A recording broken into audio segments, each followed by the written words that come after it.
Voltamos, agora sim. Então, olha, pessoal, estamos aqui ao vivo então para fazer a nossa live de leitura, tá bom, gente? Sejam bem-vindas, bem-vindes, bem-vindos. Nossa live aqui, então, essa live vai ficar salva de leitura do livro Live Cultural, leitura deste livro aqui, Autobiografia de um Yogi. Eu vou começar então, vou colocar meu óculos aqui para fazer a leitura para vocês, tá bom, pessoal? Sejam bem-vindas, viu? Sinara, Cícera, Maiara, Maria das Graças, User 1611, Edilaine. Sejam bem-vindos, viu, gente, na live. Por favor, deixem sua curtida, chamem as amigas e os amigos. É uma live cultural, é uma live onde eu vou fazer uma leitura aqui de um livro para você. Essas lives vão ficar salvas, tá bom?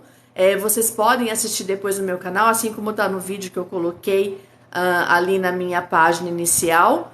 Então a live vai ficar salva, tá? Já tá sendo gravada, fiquem tranquilos. Vamos então dar início à nossa live hoje, tá bom, gente? Qualquer coisa que vocês comentarem aí, se tiver alguma coisa travada, se o som não estiver bom, vocês podem me avisar, tá bom? Vamos iniciar então. Nossa leitura começa aqui, olha, Autobiografia de um Yogi. E eu vou começar a ler a introdução para que quem não conhece ainda esse livro consiga compreender sobre o que é, né? Na verdade, esse Yogi aqui, o Paramahansa Yogananda, né? Muito chamado como Yogananda, tá contando aqui toda a vivência que ele teve, né, com um Siri, né, com um ser iluminado, né? Primeiro ele conta a vida dele mais ou menos desde a infância e depois ele vai narrando aí a sua experiência como yogi, tá bom?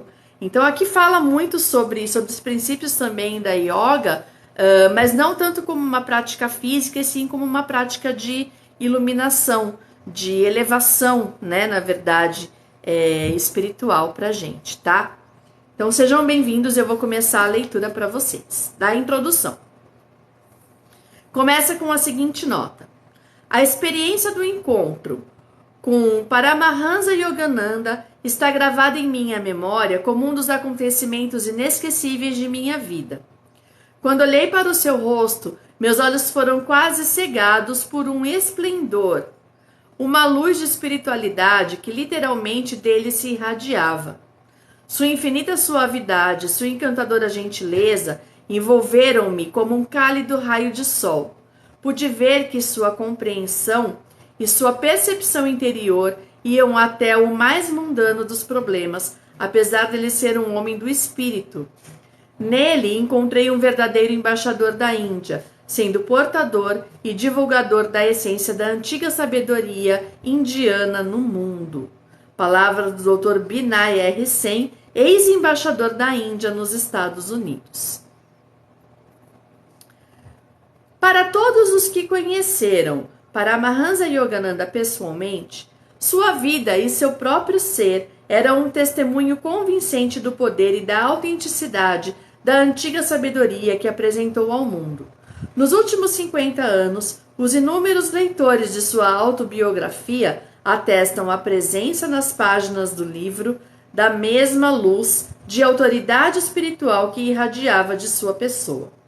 Aclamado como obra-prima, quando de seu lançamento há 50 anos, na verdade é mais de 50 anos, tá, gente? Porque o livro foi lançado em 1950.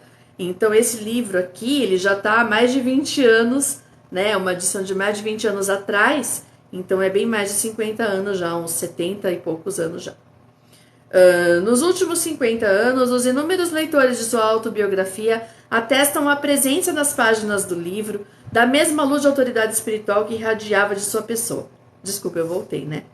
Aclamado como obra-prima, quando de seu lançamento há 70 e poucos anos, o livro não narra apenas a história de uma vida de inconfundível grandeza. É também uma fascinante introdução ao pensamento espiritual do Oriente, em especial da ciência invulgar, da comunhão direta e pessoal com Deus, revelando ao público ocidental uma esfera de conhecimento até então acessível apenas a poucas pessoas. Hoje, a autobiografia de um yogi é reconhecida no mundo todo como um clássico da literatura espiritual. Nesta introdução, gostaríamos de compartilhar um pouco da extraordinária história deste livro. A materialização desta obra já havia sido profetizada, essa parte é muito interessante, já havia sido profetizada há muito tempo. Lahiri Mahasaya, uma dentre as personalidades cruciais para o renascimento da yoga na época moderna, previu, aproximadamente 50 anos após a minha morte, escrever-se-á um relato de minha vida em virtude do profundo interesse pela yoga que surgirá no Ocidente.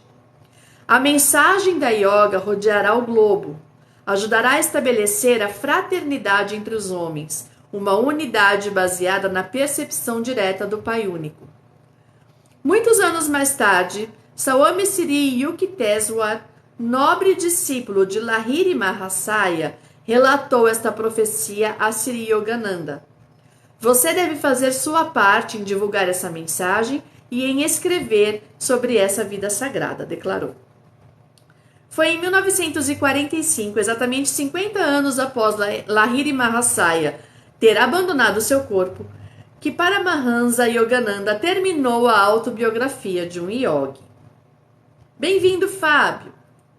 Atendendo plenamente ambas as instruções de seu guru, fornecer a primeira apresentação detalhada em inglês da notável vida de Lahiri Mahasaya e introduzir a milenar ciência indiana da alma ao público mundial. A criação da autobiografia de um yogi foi um projeto no qual Paramahansa Yogananda trabalhou por um período de vários anos. Sri Dayamata, uma de suas primeiras e mais próximas discípulas, relembra: quando vim para Mount Washington em 1931, Paramahansaji já tinha começado seu trabalho na autobiografia. Uma vez, enquanto eu realizava algumas tarefas de escritório em seu estúdio, tive o privilégio de ver um dos primeiros capítulos que escreveu, o de Swami Tigre. Pediu-me que o guardasse, explicando que faria parte de um livro que estava escrevendo. A maior parte do livro foi escrita mais tarde, entre 1937 e 1945. De junho de 1935 a outubro de 1936, Sri Yogananda viajou pela Índia, passando pela Europa e pela Palestina, para estar com seu guru, Swami Sri Yukteswar, pela última vez. Enquanto estava na Índia, compilou muitos dados e fatos para a autobiografia, bem como histórias sobre alguns dos santos e sábios que conhecera, cujas vidas descreveria de modo tão memorável no livro. Nunca esqueci o pedido de Sri Yukteswar para que eu escrevesse, pessoa que me distraiu, sobre a vida de Lahiri Mahasaya, relatou posteriormente. Durante minha permanência na Índia, aproveitava todas as oportunidades para entrar em contato com parentes e discípulos diretos de Yogavatar, registrando as conversas em volumosas anotações, verificava datas, fatos e reunia fotografias, cartas e documentos antigos. Ao voltar dos Estados Unidos, em fins de 1936, começou a passar a maior parte de seu tempo no eremitério que havia sido construído para ele em sua ausência, localizado em Encinitas, ao sul da costa californiana. Aquele lugar demonstrou ser ideal para a concentração necessária ao término do livro que havia sido iniciado alguns anos antes. Ainda lembro vividamente os dias passados naquele pacífico eremitério à beira-mar, relembra Dayamata. Yoganandaji tinha tantas outras responsabilidades e compromissos que não podia trabalhar diariamente na autobiografia, mas geralmente dedicava as noites ao trabalho do livro, bem como qualquer momento livre de que dispusesse. Só no início de 1939 ou de 1940 é que conseguiu devotar tempo total ao livro, e era realmente tempo total. Começava de madrugada e terminava de madrugada, ou seja, ele não dormia, né, gente? Só ficou escrevendo o livro. Um pequeno grupo de discípulas, Taramata, minha irmã, Anandamata, Sradamata e eu estávamos presentes para ajudá-lo.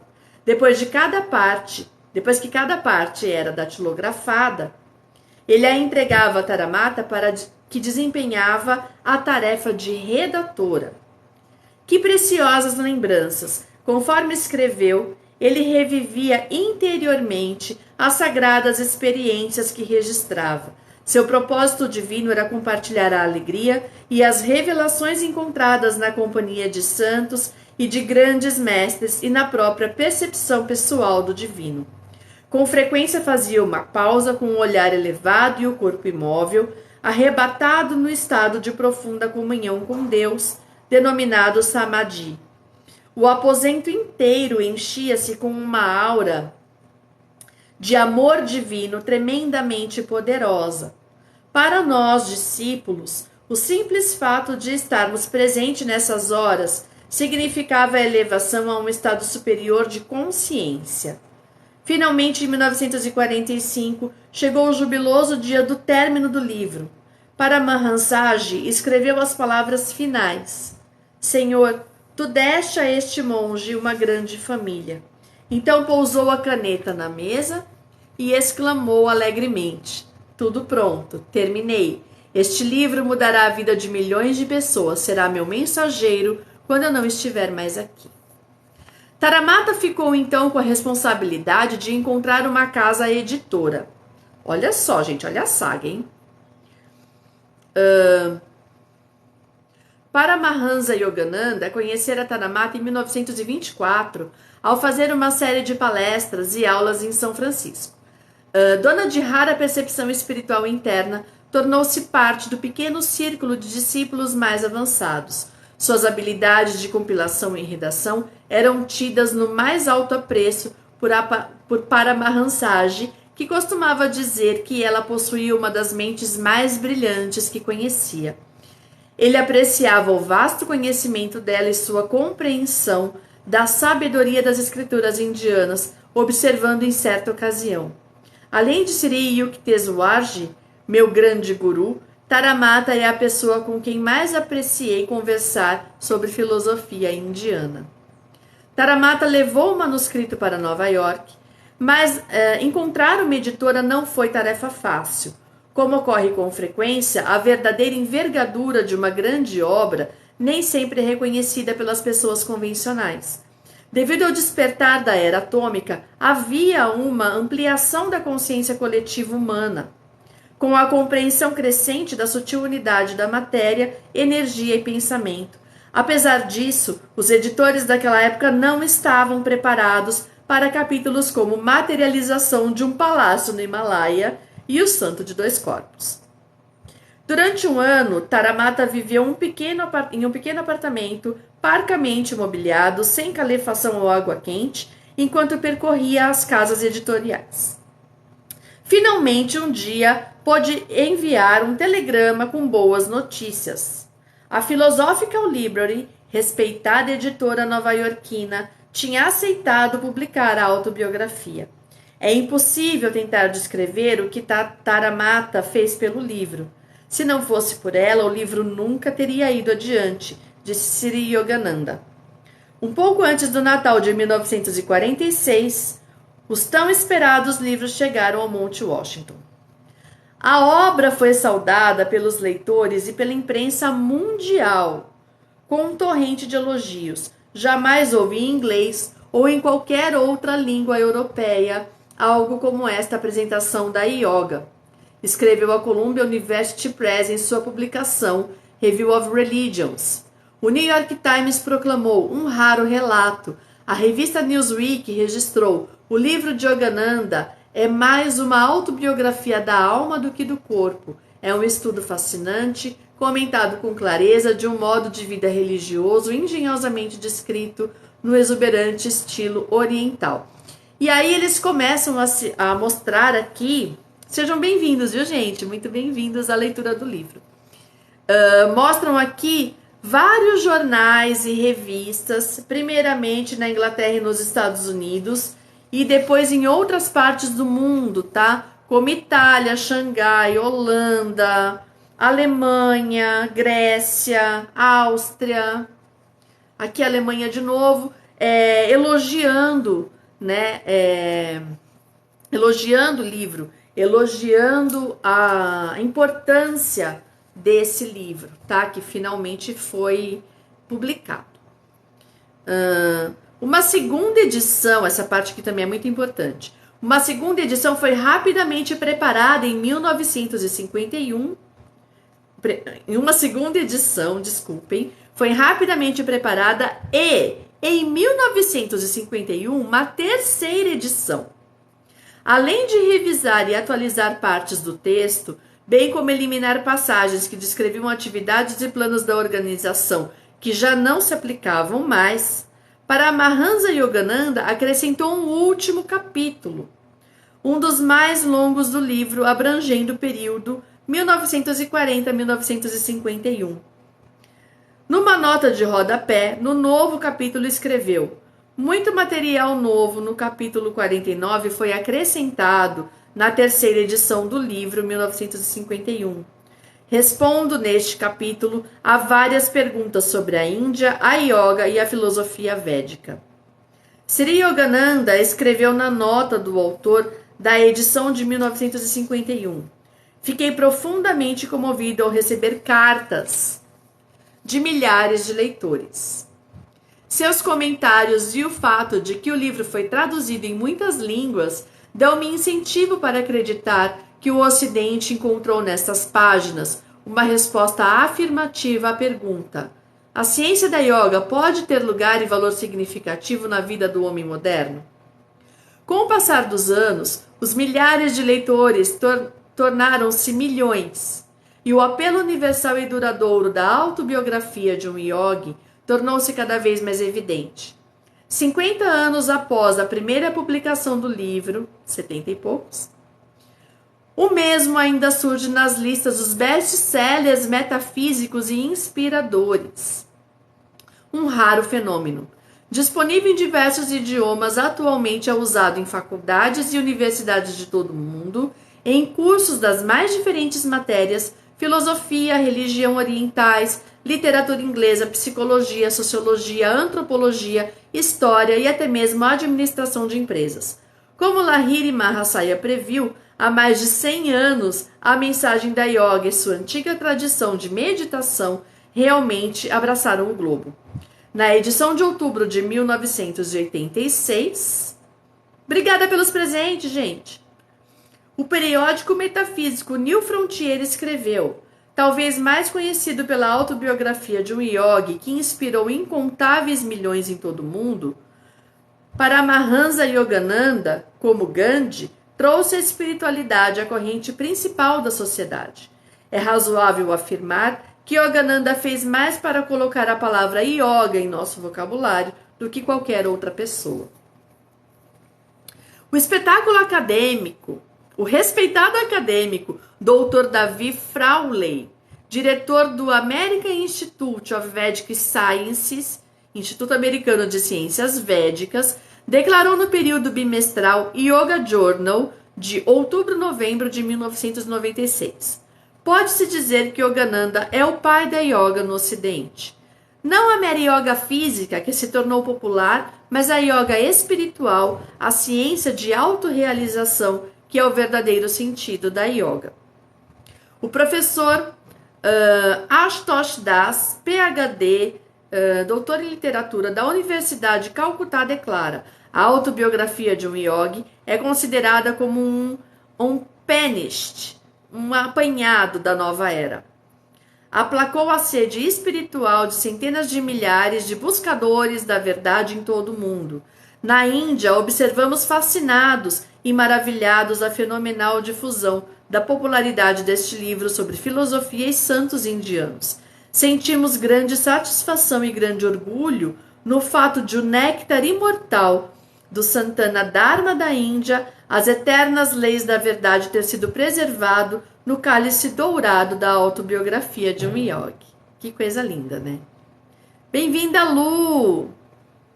Aparentemente, até na ex-União Soviética, o livro causou profunda impressão no número relativamente reduzido de pessoas que tiveram acesso a ele durante o regime comunista. O juiz V.R. Krishna Iyer, ex-magistrado do Supremo Tribunal Indiano, conta da visita que fez a uma grande cidade próxima a São Petersburgo, naquela época, Leningrado, quando perguntou a um grupo de professores se já tinham pensado sobre o que acontece quando uma pessoa morre. Isso também é bem interessante. Um dos professores saiu rapidamente e voltou com um livro, a autobiografia de um yogi, e fiquei surpreso. Num país governado pela filosofia materialista de Marx e Lenin, eis aqui um funcionário de instituto governamental que me mostra o livro de Paramahansa Yogananda. Por favor, entenda que o espírito da Índia não nos é desconhecido, disse.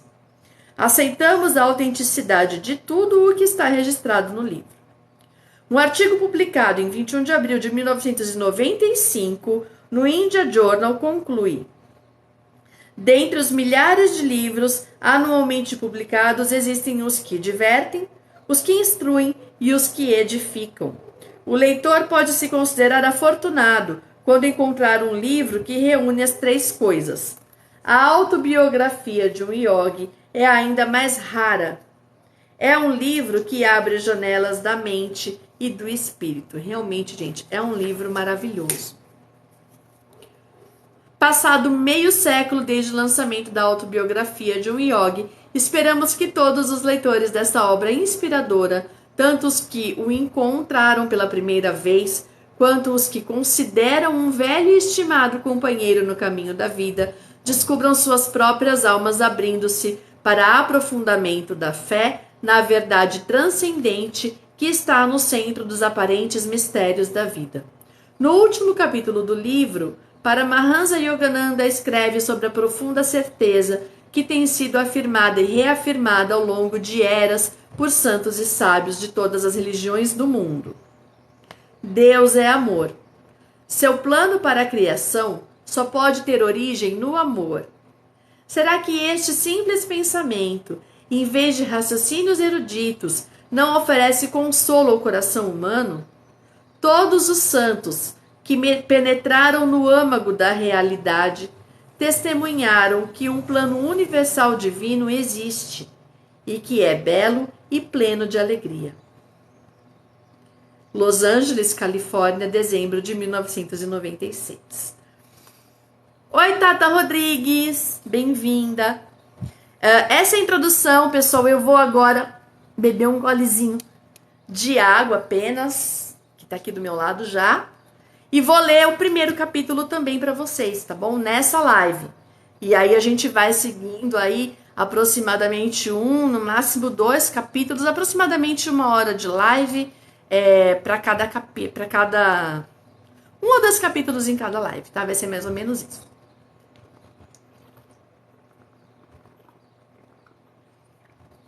Bem-vinda, Beatriz! Pessoal, eu peço por favor que vocês curtam, compartilhem a live, chamem as amigas e os amigos, tá bom? Essa live vai ficar salva, tá? É uma live cultural, onde eu vou lendo livros para vocês, principalmente para as pessoas que não têm tempo, né? Gostariam de ler um bom livro, mas não tem mais tempo para ler, e aí vocês podem ir fazendo as tarefas de vocês enquanto escutam eu lendo esse livro maravilhoso aqui, Autobiografia de um Yogi, que eu vou lendo para vocês. Então eu vou agora para o primeiro capítulo, tá bom, pessoal? Vamos lá. Já é ou ainda é uma introdução? Já é. Vamos lá. Passado um século de seu nascimento, Paramahansa Yogananda conta-se entre os mais preeminentes vultos espirituais contemporâneos, segundo um reconhecimento que se veio tornando bem estabelecido ao longo deste período. A influência de sua vida e seu trabalho tem exercido sobre o mundo, não para de crescer. Um grande número de ideias e métodos religiosos e filosóficos que ele apresentou há décadas se está manifestando hoje na educação, na psicologia, nos negócios, na medicina e em outros campos de atividade, contribuindo com um alcance muito amplo para uma visão da vida mais humana, integrada e espiritual. O fato de os ensinamentos de Paramahansa Yogananda estarem sendo interpretados e aplicados criativamente em campos de atividade tão diversificados e adotados por figuras exponenciais de diferentes movimentos filosóficos e metafísicos não indica apenas a grande utilidade prática de que ele ensinou. Torna clara também a necessidade de se garantir que o seu legado espiritual não seja diluído, fragmentado ou distorcido com o passar do tempo. Com a crescente variedade de fontes de informação a respeito de Paramahansa Yogananda, os leitores às vezes querem saber como certificar-se de que determinada publicação relata fielmente sua vida e seus ensinamentos. Em resposta a essa indagação, gostaríamos de explicar que Sri Yogananda fundou a Self-Realization Fellowship, a autobiografia de um yogi, para disseminar seus ensinamentos e para preservar-lhes a pureza e a integridade, em benefício das gerações futuras. Ele pessoalmente escolheu e instruiu seus discípulos imediatos, que dirigem o conselho de publicações da autobiografia de um yogi, e lhes deu diretrizes específicas para a preparação e publicação de sua obra. Conferências e lições da autobiografia de um yogi. Os membros do conselho de publicações dessa autobiografia zelam por essas diretrizes como um patrimônio sagrado, a fim de que a mensagem universal desse bem-amado instrutor de todo mundo se mantenha viva com a força e a autenticidade originais. O nome e o emblema que se vê na página anterior, a autobiografia de um yogi, foram criados pelo próprio Sri Yogananda para identificar a organização que ele fundou com a finalidade de levar a efeito sua obra mundial, espiritual e humanitária. Aparecem em todos os livros, gravações em áudio e vídeo, filmes e demais publicações, garantindo ao leitor que o trabalho vem da organização fundada por Paramahansa Yogananda e transmite fielmente seus ensinamentos do mundo que ele próprio idealizou. Seria, no caso, do que ele está falando, da marca, essa marca aqui, ó. Não sei se vocês vão conseguir ver, que tem aqui na contracapa do livro, tá vendo? Isso aqui é que mostra a autenticidade do livro, gente. Tá?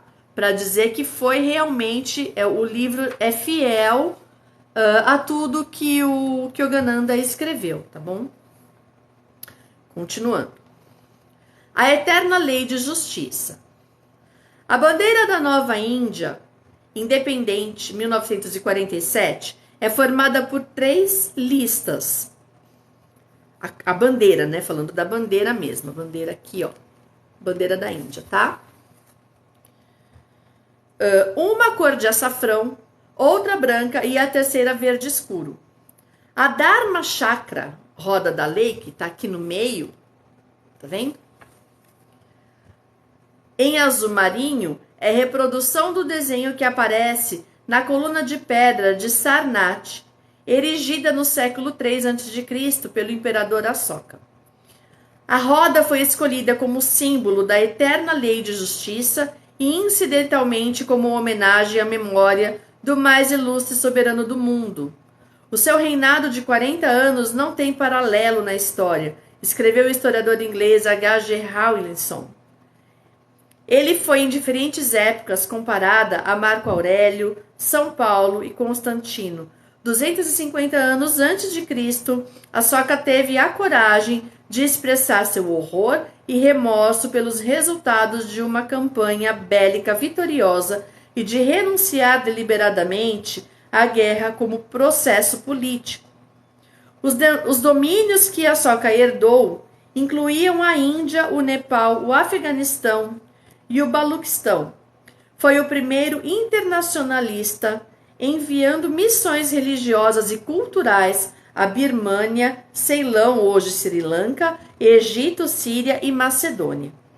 Asoka, terceiro rei da dinastia Maurya, foi um dos grandes reis filósofos da história, observou o historiador P. Mason Orswell. Ninguém como ele soube combinar energia, benevolência, justiça e caridade. Foi a personificação viva de sua própria época e surge perante nós como figura deveras moderna.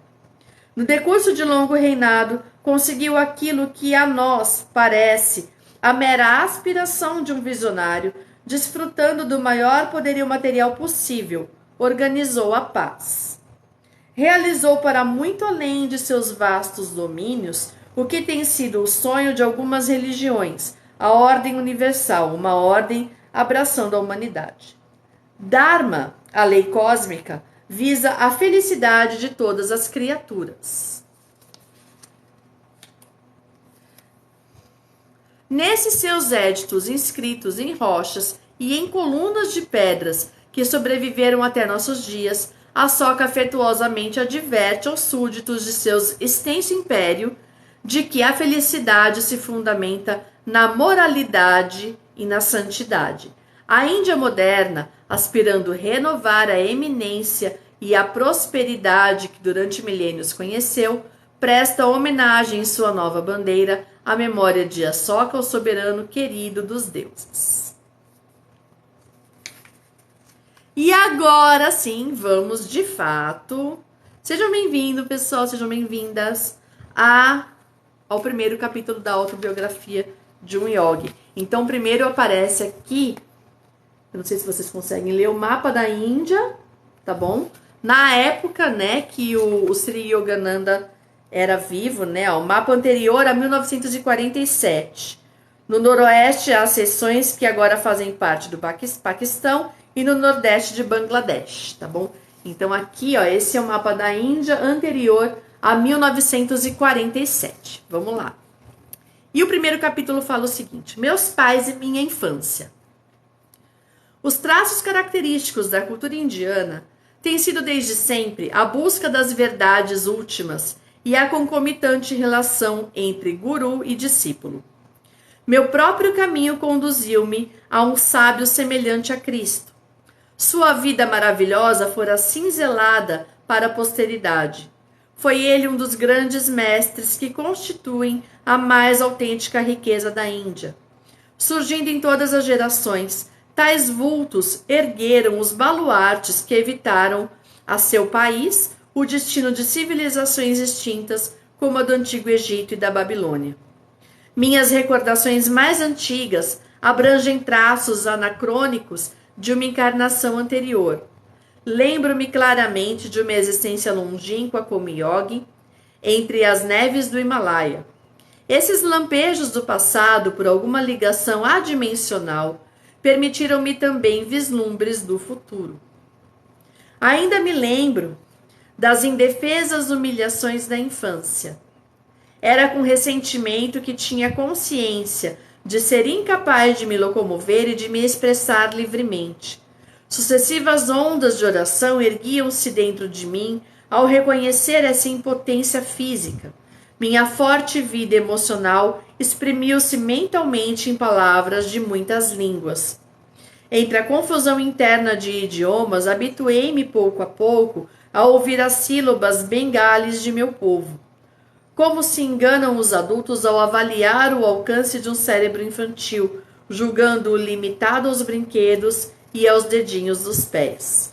E aqui ele tá relatando, né, que desde pequeno ele tem memórias. Ótima tarde, meu bem. Que ele tem memórias de vidas passadas, tá? Desde criança. Então ele tá relatando aqui, né, a infância dele, né, e essa vívida memória que ele tem de vidas anteriores. Então, na infância, ele tem recordações de outras vidas, né, inclusive de privações físicas que ele passou em outras vidas, tá? Em outras culturas também, que ele se lembra de ter vivido, né? Então, por isso que ele fala de outros idiomas que ele tinha à mente e tal. A efervescência psicológica, não encontrando possibilidade de expressão através de meu corpo desobediente, levou-me a muitas e obstinadas crises de choro. Isso de uma vida anterior, onde ele era limitado fisicamente, tá? Recordo-me da desorientação e do assombro que meu desespero provocava em toda a família. Lembranças mais felizes também se acumulam. Os carinhos de minha mãe, as primeiras tentativas que fiz de balbuciar frases e dar os primeiros passos. Esses triunfos infantis, normalmente logo esquecidos, dão-nos, entretanto, um alicerce natural de autoconfiança. O grande alcance de minha memória não é caso único. Sabe-se de muitos iogues que conservaram ininterruptamente a autoconsciência durante a dramática transição da vida para a morte e vice-versa. Se o homem é apenas um corpo, a perda desse corpo realmente representa o fim de sua identidade. Se, porém, no decurso de milênios os profetas falaram a verdade, o homem é essencialmente uma alma, incorpórea e onipresente. Sejam bem-vindos, bem-vindas também. Apesar de insólitas recordações nítidas da primeira infância, recordações nítidas da primeira infância não são extremamente raras. Durante minhas viagens por numerosos países, ouvi de lábios de homens e mulheres verazes o testemunho de recordações que remontam à mais tenra idade. Nasci em 5 de janeiro de 1893, ou seja, ele faria aniversário ontem, gente, olha isso. Hoje é dia 6 de janeiro, ele nasceu dia 5 de janeiro. E, na verdade, olha isso, hein? Eu comecei a leitura desse livro ontem, tá? Mas eu não consegui salvar, então por isso que eu retomei o início desse livro hoje. E, assim, entre outros livros espiritualistas que eu tinha aqui, eu cismei que tinha que ser esse, né? E eu comecei a leitura do livro no dia do aniversário dele. Então, assim, coincidência? Eu não acredito em coincidências, mas vamos continuar. Nasci em 5 de janeiro de 1893 em Gorakhpur, no nordeste da Índia, perto das montanhas do Himalaia. Ali passei meus primeiros 8 anos. Éramos 8 irmãos, 4 meninos e 4 meninas. Eu, Mukunda Lal Ghosh, fui o quarto a nascer e o segundo varão. Mukunda Lal Ghosh é o nome dele na família, tá? Depois, quando ele se torna um yogi, ele se torna Yogananda. Meu pai e minha mãe eram bengalis da casta Kshatriya, que é a segunda casta tradicionalmente de governantes e guerreiros, tá? A Índia é separada por castas, né? Ambos foram abençoados com uma natureza de santos. O mútuo amor que os uniu, tranquilo e digno, nunca se expressou com frivolidade. Sua harmonia conjugal perfeita era o foco de serenidade em torno do qual girava o tumulto de 8 filhos pequenos. Meu pai, Bhagabati Charan Ghosh, era bondoso e sério, em certas ocasiões mostrava grande rigor. Embora tendo-lhe muito amor, nós crianças mantínhamos para com ele certa distância que beirava a reverência. Veja, gente, esse livro, né, foi escrito em 1947.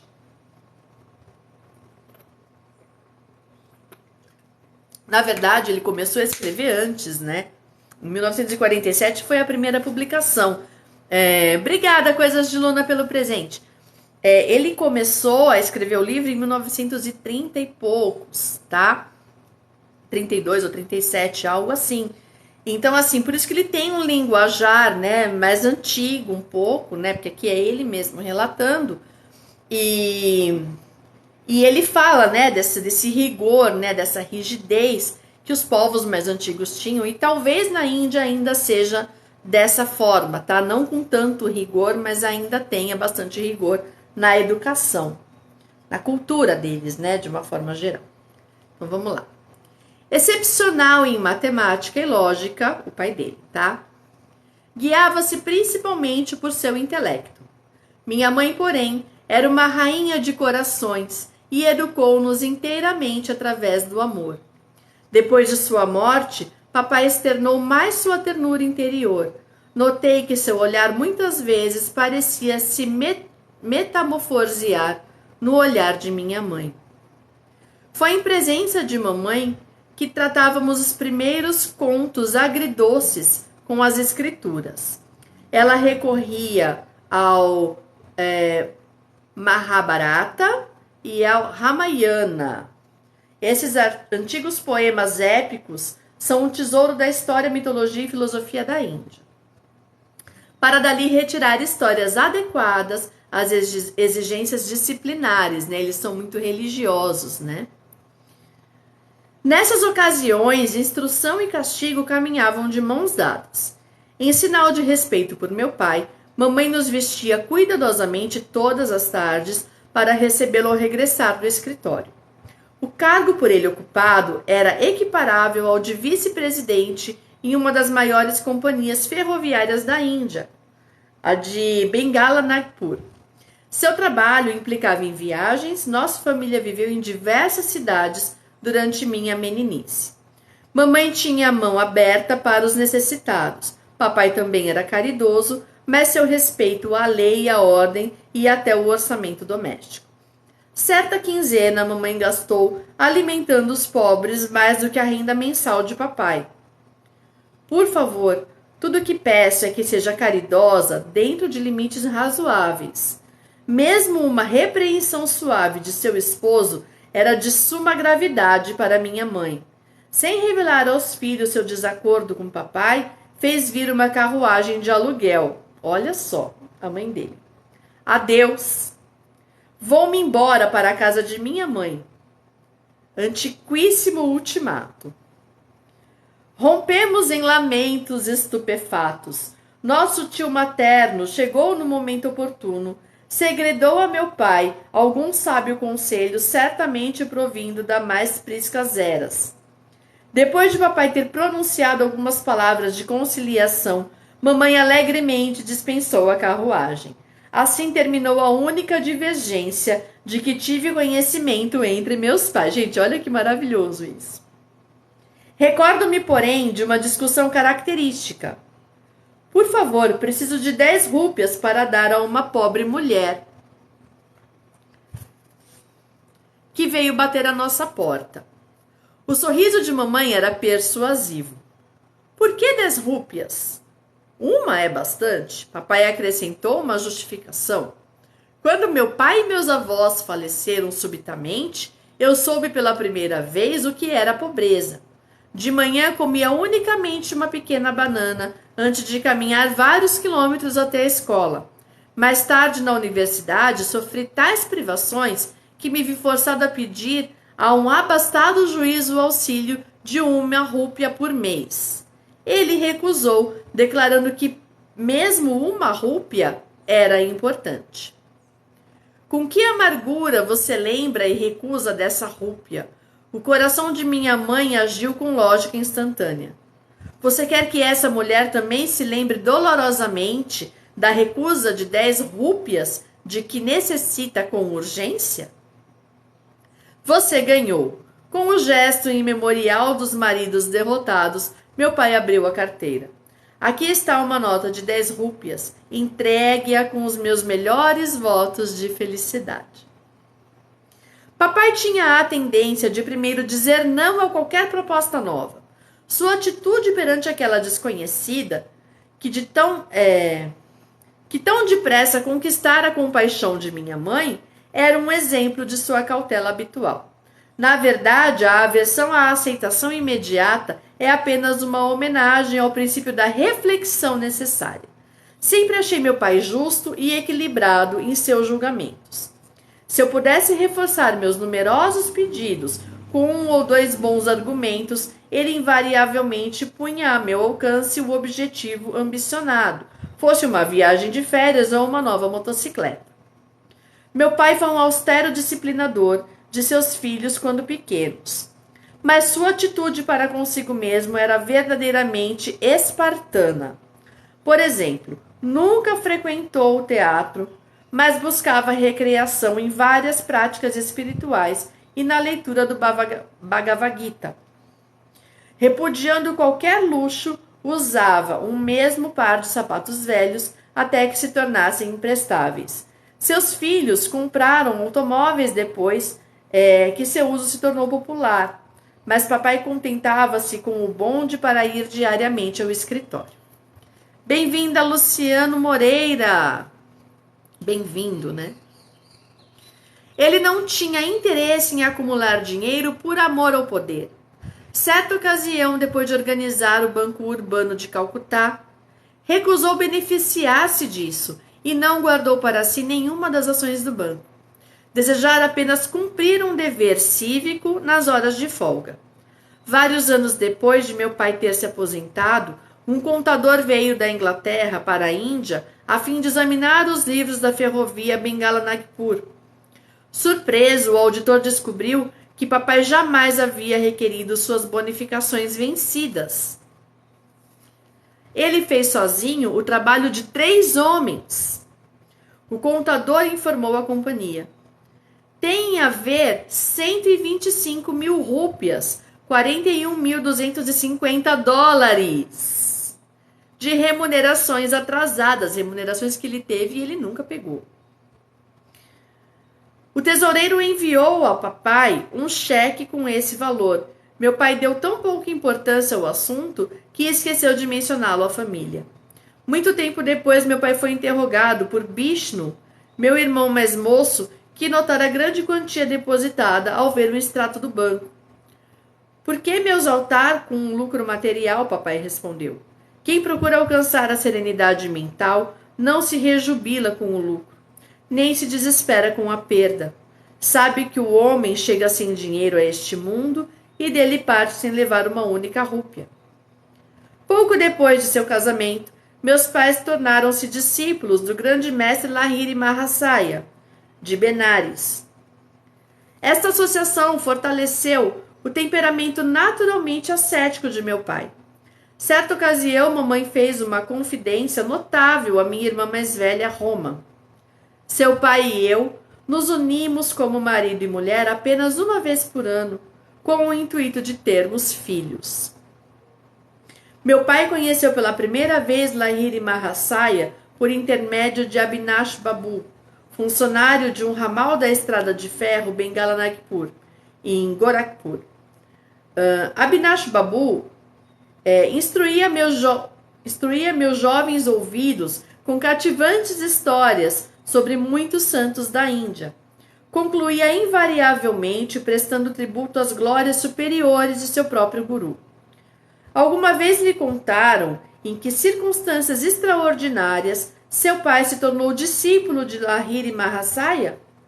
Era uma preguiçosa tarde de verão e estávamos sentados na varanda de minha casa, quando Abhinash fez esta pergunta em tom intrigante.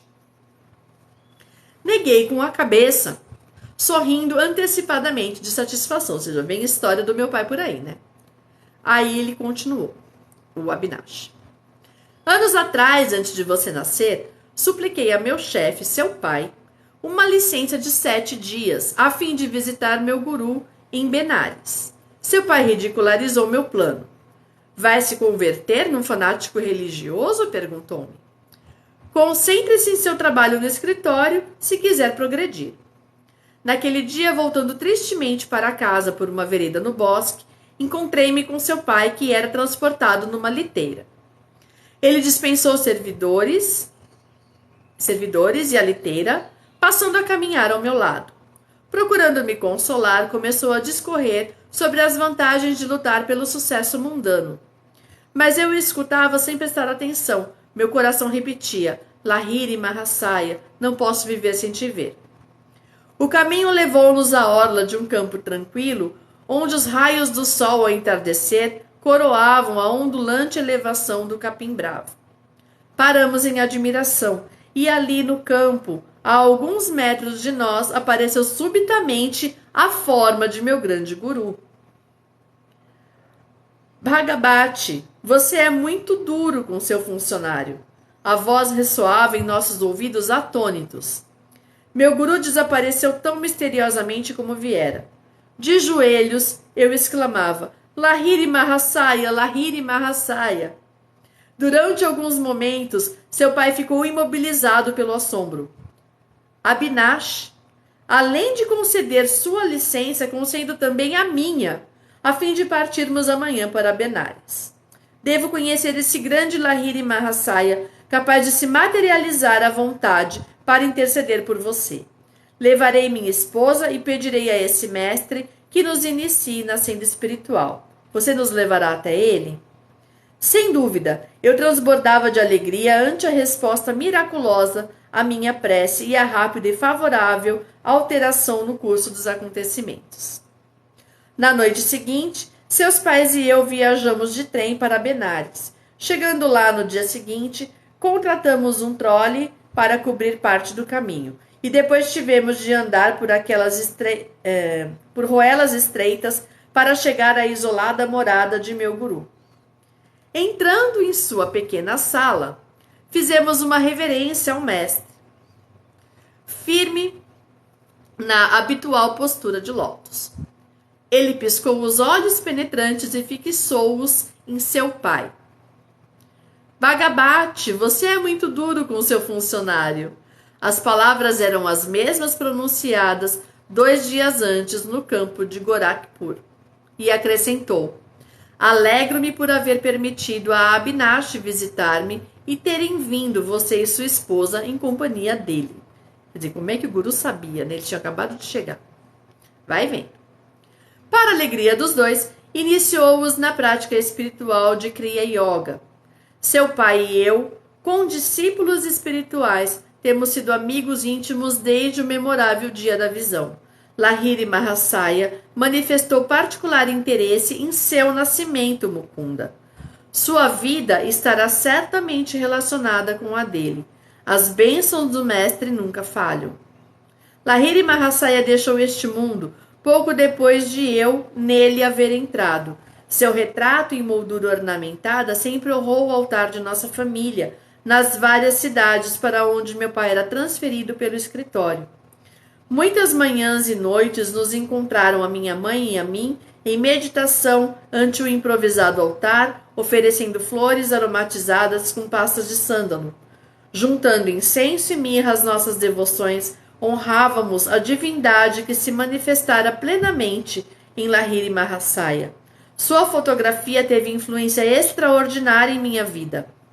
À medida que eu crescia, o pensamento focalizado no mestre crescia comigo.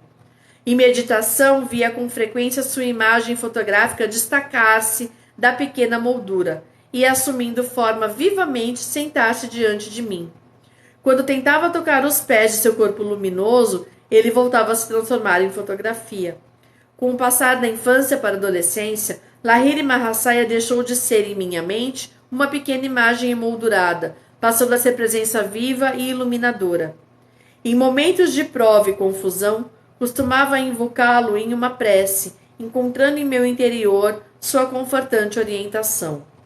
No início, sofria por ele não mais estar fisicamente vivo. Quando comecei a descobrir sua secreta onipresença, não lamentei mais. Ele escreveu muitas vezes aos discípulos, demasiadamente ansiosos em visitá-lo.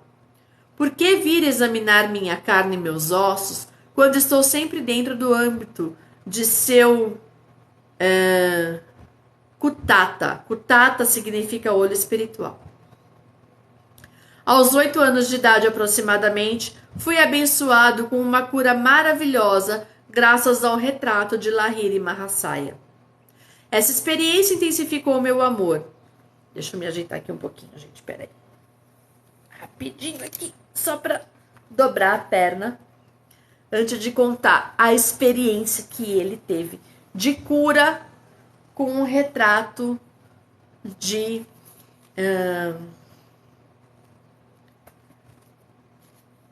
com um retrato do guru, né? De Lahiri Mahasaya. Quando vivia na propriedade familiar de Ishapur, em Bengala, contraí o cólera asiático. Fui desenganado pelos médicos que nada podiam fazer. À minha cabeceira, mamãe incitava-me a olhar para a fotografia de Lahiri Mahasaya na parede, acima de minha cabeça. Curve-se diante dele mentalmente. Ela sabia que eu estava fraco demais para erguer as mãos em saudação. Se realmente mostrar sua devoção e se ajoelhar interiormente diante dele, sua vida será poupada. Olhei fixamente a fotografia e vi uma luz cegante que envolvia meu corpo e o quarto inteiro. O enjoo e outros sintomas incontroláveis desapareceram. Eu estava curado. Imediatamente, senti força suficiente para inclinar-me e tocar os pés de minha mãe, em gesto de reconhecimento por sua fé incomensurável no Guru. Minha mãe comprimiu a cabeça várias vezes contra o pequeno retrato. Ó Mestre onipresente, agradeço por tua luz ter curado meu filho. Compreendi que ela também havia presenciado o resplendor luminoso que me havia recuperado instantaneamente de uma doença geralmente fatal. Sejam bem-vindas e bem-vindos à live, pessoal. Continuando a leitura. Um de meus bens mais preciosos é exatamente essa fotografia. Dada a meu pai pelo próprio Lahiri Mahasaya, irradia uma santa vibração. O retrato teve origem miraculosa. Ouvi a história contada por Kali Kumar Roy com um discípulo espiritual de meu pai. Parece que Lahiri Mahasaya tinha aversão a ser fotografado. Sob seus protestos, certo dia, tirou-se um retrato do mestre com um grupo de devotos, inclusive Kali Kumar Roy. Foi com surpresa que o fotógrafo descobriu que a chapa que continha nítidas imagens de todos os discípulos revelou apenas um espaço vazio no centro. Onde ele logicamente esperava que aparecesse a figura de Lahiri Mahasaya. O fenômeno foi amplamente comentado. Gangadhar Babu, discípulo e fotógrafo perito, gabou-se de que o vulto fugido não lhe escaparia.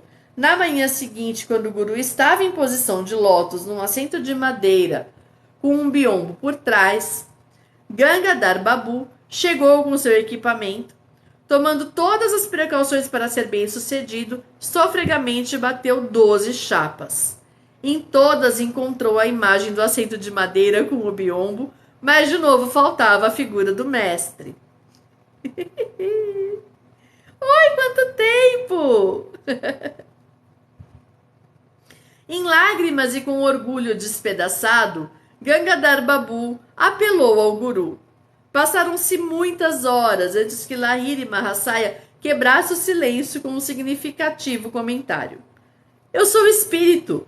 Pode sua câmera fotográfica refletir o invisível onipresente?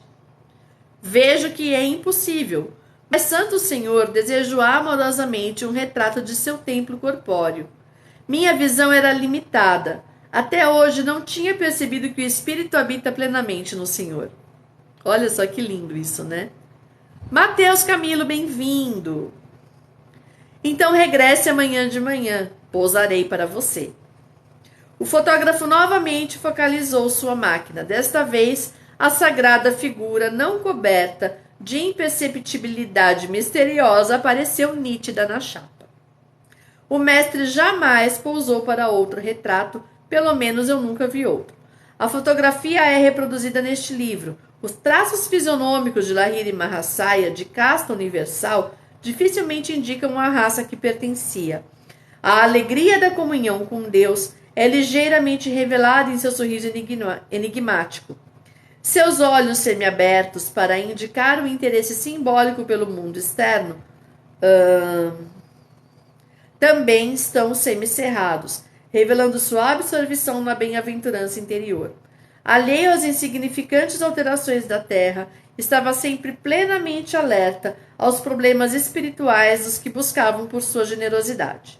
Pouco depois de minha cura, por meio do poder da fotografia do guru, tive uma visão espiritual que muito me influenciou. Sentado ao meu leito certa manhã, entrei em profundo devaneio. Que haverá por trás da escuridão dos olhos fechados?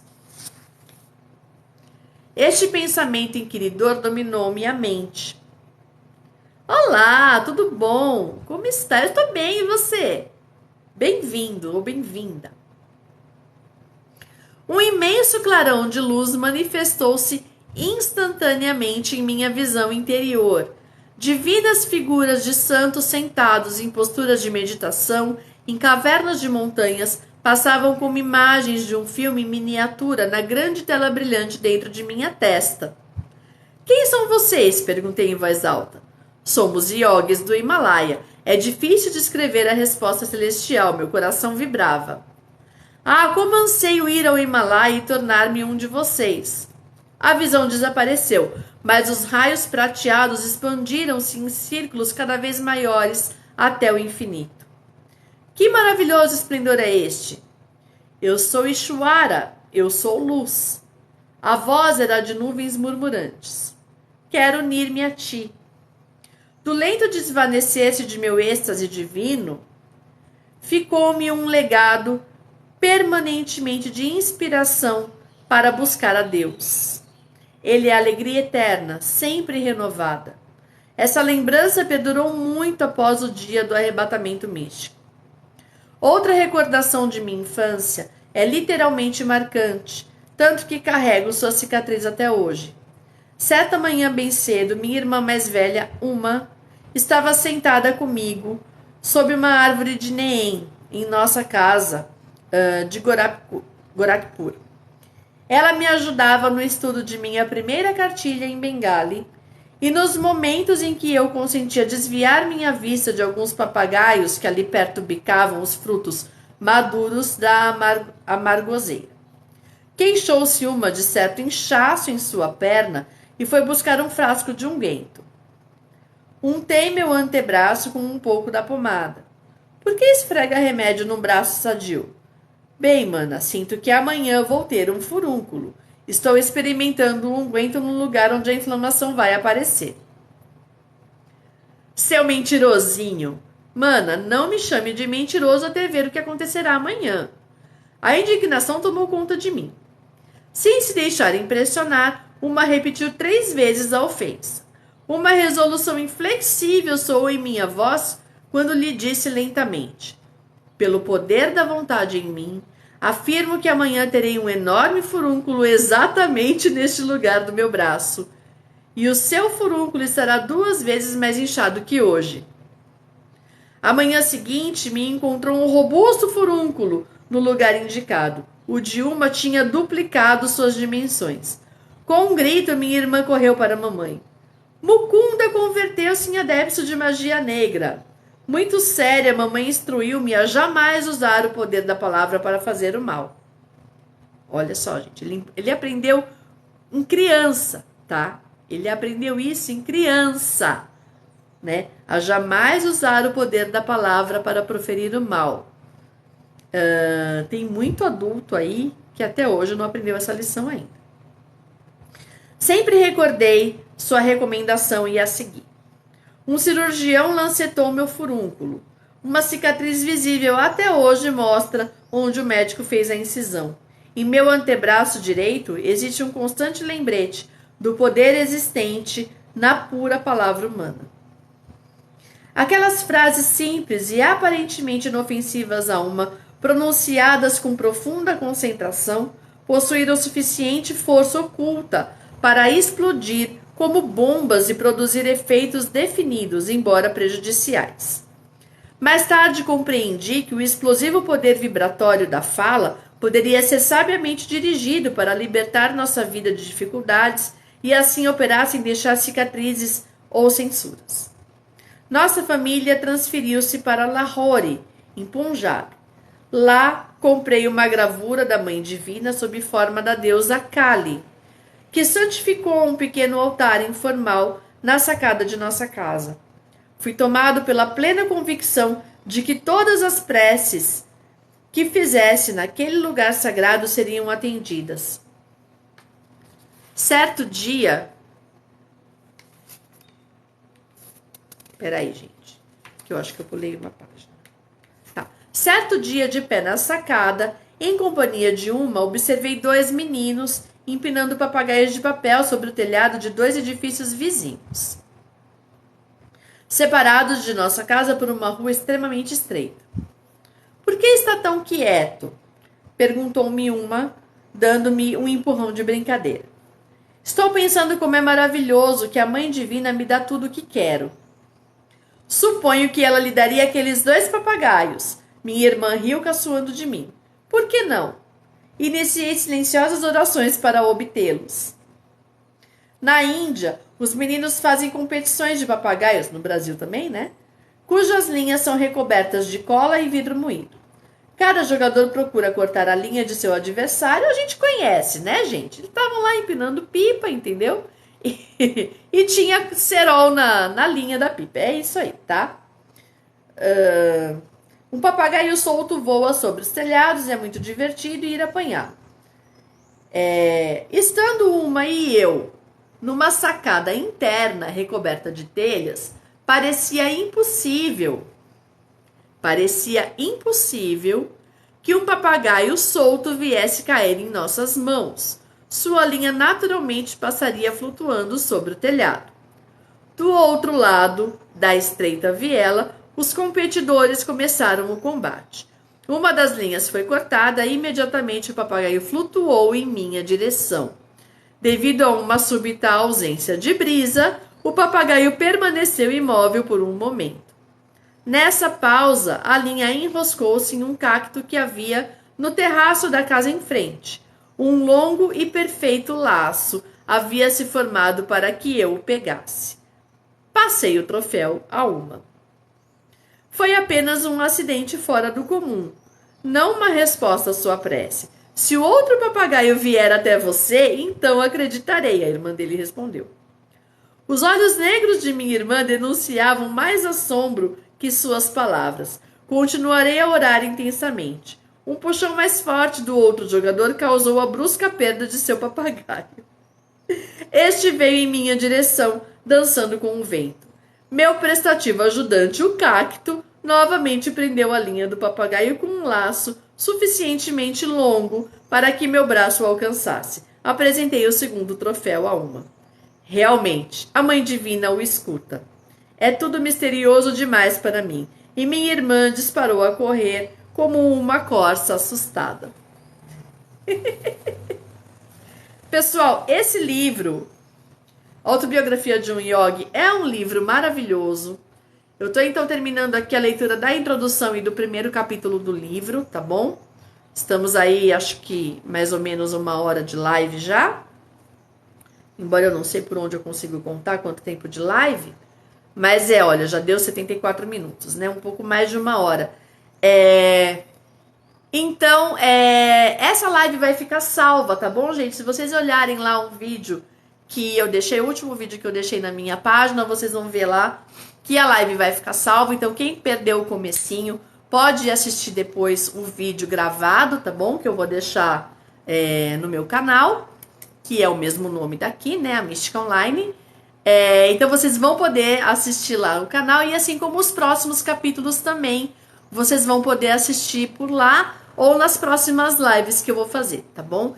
Pretendo fazer lives diárias, mas assim, a minha rotina é um pouco sem rotina, né? Então, eu não sou uma pessoa muito organizada nessas coisas, então é um pouco complicado eu falar pra vocês exatamente a hora que vai ser a próxima live. Por isso eu tô deixando todos os vídeos do livro salvos lá, tá bom? Para que vocês possam acompanhar.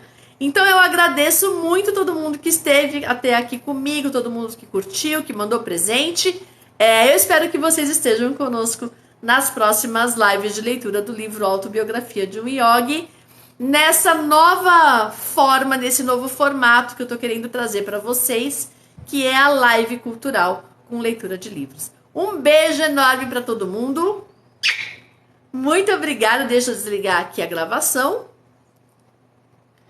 Obrigada para todo